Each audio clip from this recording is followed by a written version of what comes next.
ជើងឯកបាល់ទាត់ក្លឹបអាស៊ី2025-2026 AFC Challenge League វគ្គ1/4ផ្ដាច់ព្រាត់ជើងទី2ថ្ងៃទី12ខែមីនាឆ្នាំ2026ព្រះខ័នរាជស្វាយរៀងជួបជាមួយភ្នំពេញក្រោននៅពហុកីឡដ្ឋានជាតិមរតកដីជោម៉ោង7 យប់ក្លឹបខ្លាំងទាំងពីររបស់កម្ពុជានេះត្រូវប្រជែងគ្នាដណ្ដើមកៅអីវគ្គពាក់កណ្ដាលផ្ដាច់ព្រាត់តើព្រះខ័នរាជស្វាយរៀងឬភ្នំពេញក្រោនឡើងទៅវគ្គបន្តចង់ជ្រាបសូមចូលរួមទស្សនាឲ្យបានច្រើនកកក BTV ផ្សាយផ្ទាល់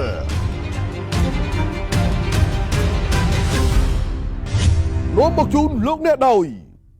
ស្រួយឆុងស្រួយញ៉ាំ Indomie កំប៉ុងរសជាតិឆ្ងាញ់គ្មានពីរញ៉ាំហើយចង់ញ៉ាំទៀតភេសជ្ជៈបើកម្លាំងគីងកុង យ៉ាអំផឹក ហនុមានឡៃ V-Active មោទកភាពភេសជ្ជៈកីឡាដំបូងគេរបស់ប្រទេសកម្ពុជា